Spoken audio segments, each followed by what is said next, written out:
Hello everyone, welcome back to my YouTube channel. This is Kashishvinder Datta. पिछली दो videos में हमने किया था best time to buy and sell stocks का part 1 and part 2। In this video we will be doing the part 3 of that.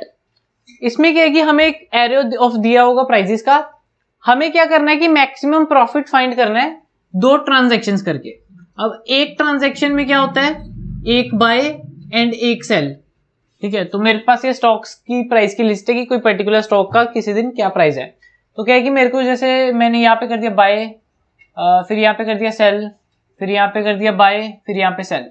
तो ये मैंने दो ट्रांजेक्शन्स करके देख लिया कि क्या प्रॉफिट आ रहा है। तो इधर क्या आ रहा है, ये वाली ट्रांजेक्शन से प्रॉफिट 2 आ रहा है, ये वाली ट्रांजेक्शन से प्रॉफिट 6 आ रहा है, तो ये प्रॉफिट 8 बन गया। ठीक है, अदर बाय सेल ट्रांजेक्शन कौन सी हो सकती थी, बाय एट 2 सेल एट 3। तो वहां पे पहली ट्रांजेक्शन का प्रॉफिट आया 1, फिर मैंने क्या दिया कि let say buy at 6 and sell at 9, तो यहाँ पे मेरा प्रॉफिट आ गया 3। तो इस केस में प्रॉफिट है 4। तो ऐसे मेरे को बताना है कि मैक्सिमम प्रॉफिट मैं कितना कर सकता हूँ विद एट मोस्ट 2 ट्रांजेक्शंस। ये तो मैंने 2 ट्रांजेक्शन की ना, तो ऐसा भी हो सकता था कि मैं सिर्फ एक ट्रांजेक्शन करूँ, बाय मैं 2 पे कर लूँ, सेल मैं 9 पे कर लूँ। ठीक है, तो उससे प्रॉफिट मेरा कितना आ जाता 7। ऐसा भी हो सकता था कि एरे में मेरे को ऐसे मतलब वैल्यूज दी हो 5, 4, 3, 2 एंड 1। ठीक है, अब इस केस में मैं क्या है कि 0 ट्रांजेक्शन करके ही मैक्सिमम प्रॉफिट कमा सकता हूँ। क्यों? क्योंकि अगर मैं स्लोप ऐसे है, ठीक है, तो मैं जहां भी बाय करूंगा सेलिंग प्राइस उससे कम ही है। तो क्या है कि इस केस में 0 ट्रांजेक्शन करना ही बेस्ट रहता है। तो क्या है कि मेरे को क्या है कि विद एट मोस्ट 2 ट्रांजेक्शन। तो हम ये नहीं कह सकते थे कि 2 ट्रांजेक्शन करके ही मैक्सिमम प्रॉफिट आएगा। That can be with 0 transaction, 1 transaction and 2 transaction. ठीक है, तो हमें देखना पड़ेगा कि मतलब हमें 1 ट्रांजेक्शन के लिए भी मैक्सिमम प्रॉफिट चाहिए, 2 ट्रांजेक्शन के लिए भी, और 0 ट्रांजेक्शन का मतलब क्या है कि 0 प्रॉफिट, मतलब उसको हम इनिशियल स्टेट दे देंगे किसी तरीके से। ठीक है, फिर हम देखेंगे कि 0 ट्रांजेक्शन का मतलब क्या है कि इनिशियली क्या है कि अगर आप कुछ ना करो तो 0 प्रॉफिट बनता है। अब हम क्या करेंगे कि चेक करेंगे कि अगर एक ट्रांजेक्शन या 2 ट्रांजेक्शन करके 0 से ज्यादा प्रॉफिट बन रहा है तो वो हमारा आंसर होगा। अब देखो कि ये मेरे पास प्राइसेस है ना, तो मान लो कि दिस इज ith डे। ठीक है, अब ith डे पे मैं क्या क्या कर सकता हूं। मेरे पास 3 ऑप्शन होते हैं जब भी मैं ट्रेडिंग करता हूं, या तो मैं बाय कर सकता हूं, या मैं सेल कर सकता हूं, या मैं होल्ड कर सकता हूं। ठीक है, तो अब देखो जैसे बाय है, मेरे को कितनी करनी थी, एट मोस्ट 2 ट्रांजेक्शंस। ठीक है, तो ये जो बाय है that can be buy of first transaction और बाय ऑफ सेकंड ट्रांजेक्शन। ठीक है, या that can be the selling of first transaction और सेलिंग ऑफ सेकंड ट्रांजेक्शन। ठीक है, होल्ड किया तो मतलब कुछ नहीं है। तो मतलब क्या है कि एक पर्टिकुलर डे पे जो एक स्टॉक प्राइसेस है ना, जैसे मेरा ये बाय है, ये सेल है, ये बाय है, ये सेल है, ये 2 ट्रांजेक्शन को अगर मैं आइडियली सोचूं तो मैं ऐसी 2 ट्रांजेक्शन चाहता हूं। ठीक है, बाय हो फिर सेलिंग प्राइस उससे ज्यादा हो, फिर बाय कम हो फिर सेलिंग प्राइस ज्यादा। तो ये जो ith पॉइंट पे जो प्राइस है that can be any of this, this is buy 1, this is sell 1, this is buy 2, this is sell 2। तो ये वाला पॉइंट इनमें से हो सकता है, या हो सकता है कि ये वाला पॉइंट मतलब कुछ ना हो, मतलब यहाँ पे ना कुछ ट्रेड हुआ ही ना हो। ठीक है, अब क्या है कि अगर ith पॉइंट पे मैं ट्रांजेक्शन करता हूं तो अगर तो जैसे वो बाय 1 हुआ, ठीक है, तो अगर ith पॉइंट पे मैं ट्रांजेक्शन करता हूं, अगर वो मेरा बाय 1 हुआ, ठीक है, तो दैट मीन्स कि अभी इस पॉइंट तक मेरे पास क्या सिनेरियो होगा, मेरे पास सिर्फ एक बाय होगा। मतलब अगर मैं इसे कहूं कि दिस इज द बाय 1, ठीक है, मतलब दिस इज द B1, मतलब जो 2 पार्ट्स है ना, this is B1, this is S1, this is B2, this is S2। अगर मैं इसे कंसीडर करता हूं B1 पार्ट, तो मेरा क्या है कि एट दिस पॉइंट सिर्फ मेरे पास एक ही बाय होगा। ठीक है, अभी मेरे 3 चीजें पड़ी होंगी कि एक को सेल करना और दोबारा एक बार बाय सेल करना। अगर दिस इज बाय 2, इसका मतलब क्या है कि ऑलरेडी अगर दिस इज बाय 2, तो इसका मतलब क्या है कि ऑलरेडी इधर कुछ कोई बाय 1 एंड सेल 1 हो चुका है। तो इसका मतलब क्या है कि B2 के बाद, इसको भी मैं B1 लिख देता हूं, तो इधर क्या है कि ऑलरेडी B1 एंड S1 हो चुका है एंड B2 अब हो रहा है। ठीक है, और अगर ये मेरा सेल 1 होता कि मतलब this point is the selling point of some transaction, ठीक है, तो उससे पीछे क्या है कि बाय कहीं हो चुका होता, तो मतलब मेरा कंडीशन इस पॉइंट तक होती buy one and sell one, ठीक है।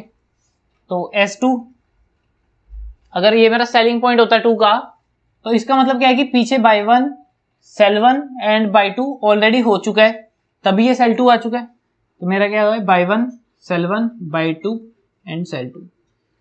बट मेरे को अब ये भी नहीं पता कि मैं इनमें से ये जो पॉइंट है ये कौन सा पॉइंट है, ठीक है। तो मतलब क्या है कि एट दिस पॉइंट मेरे को ट्रांजैक्शन नहीं पता, तो जो मेरा कंडीशन है, जो मेरी क्वेश्चन की कंडीशन है, that can be any of this point, कि मैं ith पॉइंट पे देख रहा हूं, तो ith पॉइंट में जो मेरी स्टेट है, ये क्वेश्चन स्टेट से हमने किया है, ठीक है। तो ith पॉइंट पे स्टेट, मतलब स्टेट का मतलब क्या है कि फाइनल मेरी स्टेट क्या है कि ऐसे हो सकती है S1 B2 S2, ठीक है। अब क्या है कि इस पॉइंट को इंक्लूड करके मेरे पास क्या स्टेट हो सकती है कि या हो सकता है कि यहां तक मैं सिर्फ एक बाय किया हो, या हो सकता है कि मैंने एक बाय ओके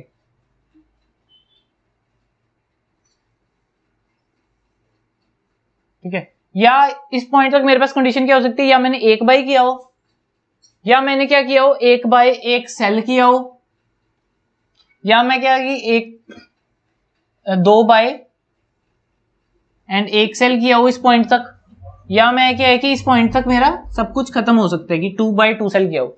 तो क्या है कि मेरे पास देखो 4 स्टेट्स बन रही हैं, अभी आपको बताऊंगा तो अच्छे से पता चलेगा। Let this be S0, this is S1, this is S2 and this is S3। तो मतलब क्या है कि एट एनी पॉइंट मेरे पास क्या है कि 4 स्टेट्स में पॉसिबल है, ठीक है, 4 स्टेट्स पॉसिबल हैं, ठीक है। कि अगर मैं आई डे की ट्रांजेक्शन्स करूं ना, तो आई डे की ट्रांजेक्शन्स के बाद मेरे पास या तो ये सिनेरियो हो सकता है, या ये या ये या ये, इसके अलावा और कोई सिनेरियो नहीं हो सकता, ठीक है।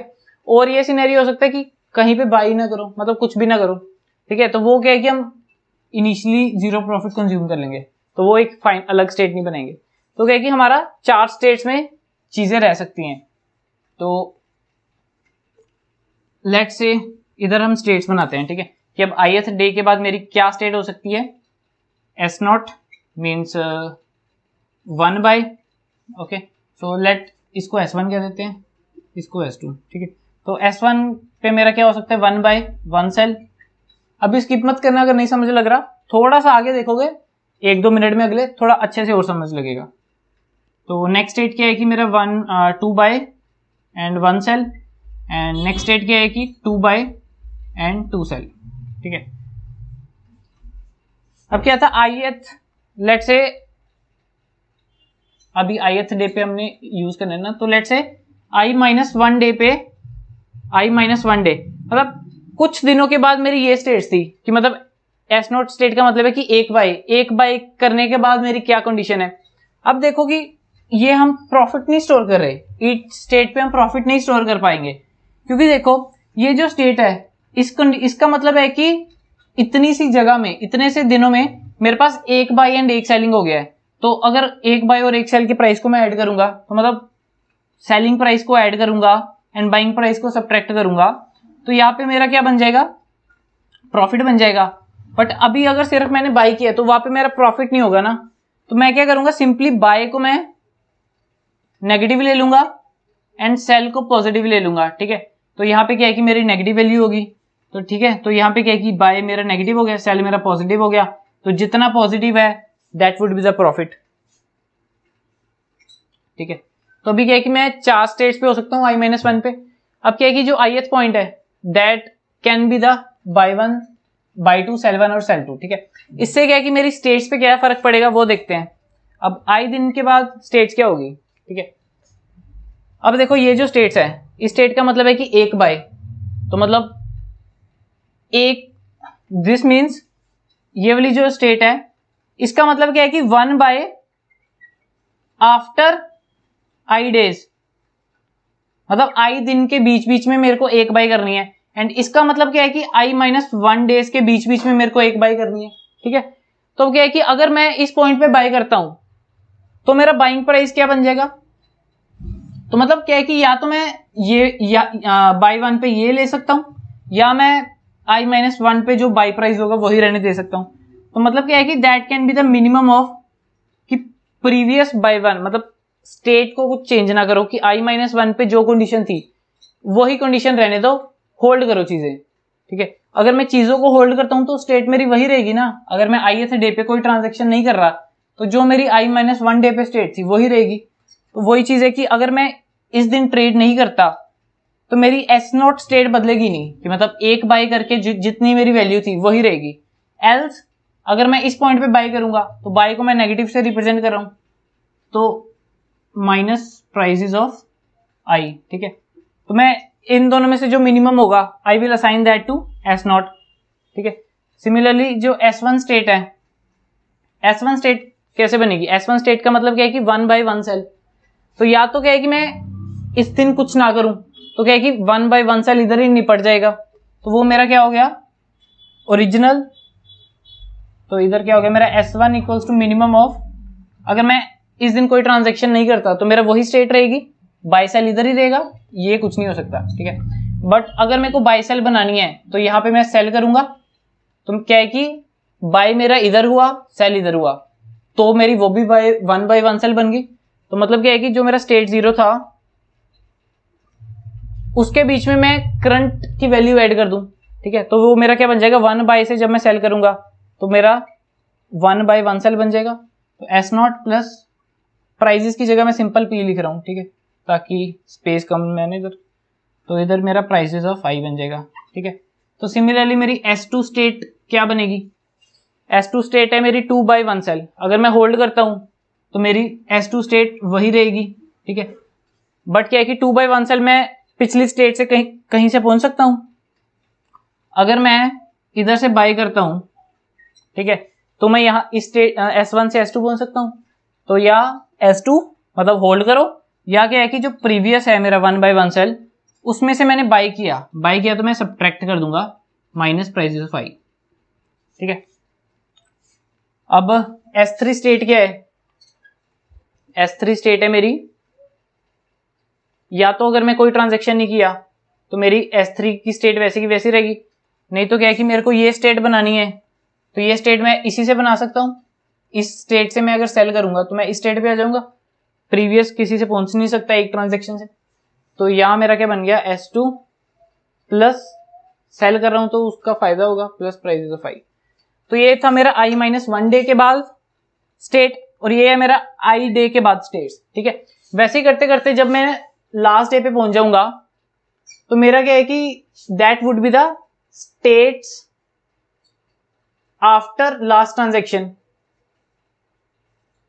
तो अब क्या है कि मान लो कि मैं इस पॉइंट पे सेम चीज की है, जैसे अभी मैंने I को ये एज्यूम करके स्टेट किया था ना। अब जब मेरा I यहां पे पहुंच जाएगा एंड मैं सारी ट्रांजेक्शंस कर लूंगा तो जो मेरे पास फाइनल स्टेट्स बचेगी, ठीक है, उसमें से मेरा आंसर क्या होगा, ठीक है। एट द एंड मैं ये नहीं चाहता कि मैं 2 बाय एंड 1 सेल करूं, ठीक है, मतलब मेरे को जितने बाय करने हैं उतने सेल करने हैं।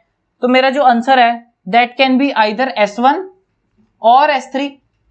इसका मतलब क्या है कि 1/1 सेल कर लिया, तो ये क्या है कि एक ट्रांजेक्शन से मेरा मैक्सिमम कितना प्रॉफिट है, एंड ये कितना है 2 ट्रांजेक्शन से मैक्सिमम कितना प्रॉफिट है। अब क्या है कि इन दोनों में से जिसका ज्यादा होगा आंसर वही हम रिटर्न कर देंगे, मैक्सिमम ऑफ देम, ठीक है। तो सिंपल सा है कि मेरे को 4 स्टेट्स बनानी है, ठीक है। अब इसका कोड तो शायद आप कर ही लोगे, ठीक है, इजी है, क्योंकि मेन चीजें तो ये थी, ये मैंने चारों चीजें लिख दी, ठीक है। करना कुछ नहीं है, मेरे को बस आइट्रेट करना है I की वैल्यू 0 से लेके I लेस देन n तक and I plus plus, and उसके बीच में क्या है कि मेरे को अपडेट करनी है स्टेट्स।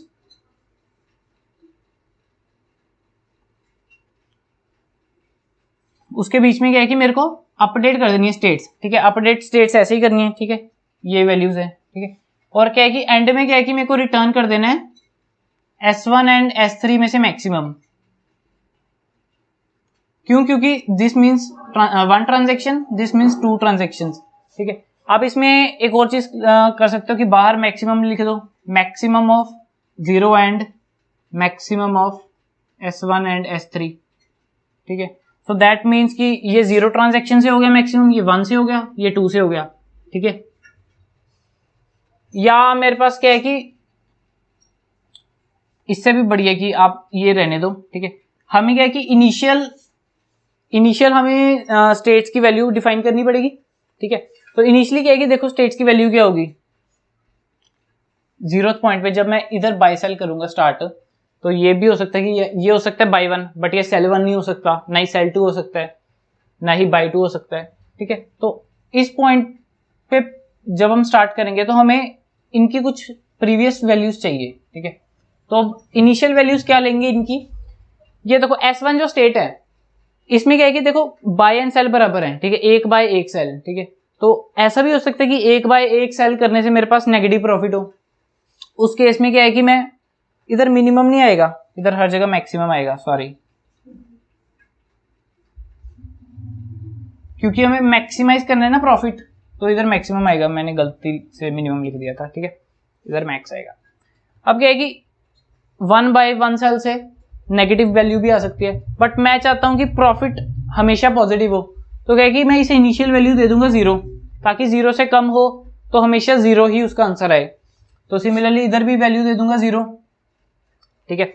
और इन दोनों की वैल्यूज क्या होगी, इसमें क्या है कि एक एक बाय ज्यादा है, ठीक है। अब क्या है कि एज्यूम जब मैं शुरू में आऊंगा, मेरे को पता है कि बाय 1 इनिशियली मैं इस पॉइंट को लूंगा, ठीक है। तो मैं क्या चाहता हूं कि अभी मेरे को इनिशियल वैल्यू नहीं पता स्टेट की, तो यही थी ना, S0 equals to maximum of S0 and minus prices of I -2। तो मैं चाहता हूं कि जो इसका आंसर है वो हमेशा -2 है, मतलब जब फर्स्ट एलिमेंट पे हो तो इसका आंसर -2 है, ठीक है। तो मैं इधर S0 की क्या वैल्यू लूंगा, S0 की वैल्यू अगर मैं इंट मिन लूंगा, तो चाहे जितना मर्जी महंगा स्टॉक हो तो मैं फर्स्ट दिन वो खरीद लूंगा, ठीक है। तो इसकी जो इनिशियल वैल्यू है वो है इंट मिन, एंड इसकी भी जो इनिशियल वैल्यू है वो है इंट मिन, ठीक है। तो अब क्या किया मैंने, 4 स्टेट्स बनाई, स्टेट्स का मतलब क्या है कि 4 वेरिएबल्स ही, तो 4 वेरिएबल लिए मैंने, उनकी इनिशियल वैल्यू ये रखी, ठीक है। फिर क्या है कि उनकी स्टेट्स को अपडेट कर दिया जैसे मैंने बताया था, ठीक है। अब तो मैं रब कर दिया वो सब, ठीक है। तो उनकी स्टेट्स को अपडेट कर देना है एंड एंड में मेरे को रिटर्न कर देना है S1 एंड S3, ठीक है। अब क्या है कि एक और चीज, फाइनल चीज, ठीक है, जब हम अपडेट करेंगे ना स्टेट्स, तो किस ऑर्डर में अपडेट करनी है वो मैटर करता है, ध्यान से सुनना, ठीक है। सबसे पहले हम अपडेट करेंगे S3, फिर S2, फिर S1, फिर S0। ऐसे क्यों करेंगे, क्योंकि देखो S3 किस पे डिपेंडेंट है, मैं S3 डिनोट करूंगा ith पॉइंट पे, एंड S3 डैश का मतलब है कि प्रीवियस स्टेट, ठीक है। अब क्या है कि S3 मेरा किस पे डिपेंडेंट था, S3 या S2 ऑफ प्रीवियस स्टेट, ठीक है। And this depends upon S2 and S1 of previous state, क्योंकि प्रीवियस स्टेट पे जो 1 बाय 1 सेल होगा उसके बाद मैं बाय करूंगा ना, तो ये स्टेट पे पहुंचेगा। और ये किस पे डिपेंडेंट था, S1 and S0 of previous state, और ये किस पे डिपेंडेंट था, सिर्फ S0 पे, ठीक है। अब क्या है कि अगर मैं इसको अपडेट कर दूंगा ना, मतलब ये डिपेंडेंट था सिर्फ S0 डैश पे, मतलब प्रीवियस स्टेट पे, नहीं ये यहां पर सभी पे डैश आएगा, ठीक है। अब क्या है कि अगर मैं इसको अपडेट कर दूंगा, तो मैंने क्या कर दिया कि S0 इक्वल्स टू समथिंग, मतलब सेम ही वेरिएबल था ना स्टेट S0 के लिए, तो मैंने क्या कर दिया S0 equals to maximum of S0 dash and minus prices of I। तो इससे क्या है कि मेरी सेम वेरिएबल पे जो वैल्यू स्टोर थी, ठीक है, तो मान लो कि जैसे S0 डैश होता है मेरा -2, ठीक है, तो मैंने S0 को अपडेट कर दिया -1 से, तो क्या है कि S1 अपडेट करने के लिए मेरे पास जो S0 चाहिए था वो मेरे पास अवेलेबल नहीं है। तो अगर मैं पहले S3 अपडेट करूंगा तो मेरे पास क्या है कि प्रीवियस दोनों स्टेट्स अवेलेबल है, तो मैंने अपडेट कर दिया, ठीक है। फिर क्या है कि मैंने ये अपडेट इसलिए की क्योंकि S3 डैश ना किसी में यूज नहीं हो रहा, ठीक है। तो मैं S3 वेरिएबल पे ही, मतलब शायद आप नहीं समझ रहे, बट ऐसे विजुअलाइज करो ना कि जैसे मेरे पास 4 ब्लॉक्स हैं, इन सब में कुछ कुछ वैल्यू है, ठीक है। मान लो कि इनमें वैल्यू है ये, ठीक है। अब क्या है कि इसकी जब मैं स्टेट चेंज करूंगा तो इसकी इंटरनल वैल्यूज चेंज होगी, ठीक है। तो अब क्या है कि ये जो चौथा डब्बा है इसकी वैल्यू डिपेंड करती है इन दोनों पे, ठीक है। तो अब क्या है कि अगर चौथे डब्बे की मैं वैल्यू चेंज कर दूं, फोर्थ स्टेट की वैल्यू चेंज कर दूं, तो मेरे को कोई फर्क नहीं पड़ेगा, क्योंकि ये जो 3 स्टेट्स है ना, ये इन पे ही डिपेंडेंट है। अब दूसरे तरीके से समझो कि अगर मैंने मान लो कि ये इसकी वैल्यू अपडेट कर दी, तो इसकी वैल्यू डिपेंड करती है इस पे, ठीक है। तो मान लो कि मैंने ये चेंज कर दिया कि 1 की जगह यहां पे आ गया मेरा 4, ठीक है। अब क्या है कि जब मैं इसको अपडेट करूंगा तो इसकी वैल्यू डिपेंड करती थी इस पे एंड इस पे, ठीक है।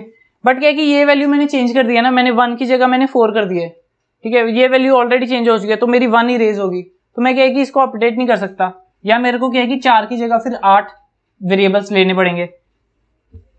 तो वही है ना कि सबसे पहले हम S3 को रिप्लेस करेंगे, क्योंकि S3 डैश कहीं नहीं यूज हो रहा, ठीक है। फिर उसके बाद हम S2 को अपडेट करेंगे, फिर S1 को, फिर S0 को, ठीक है।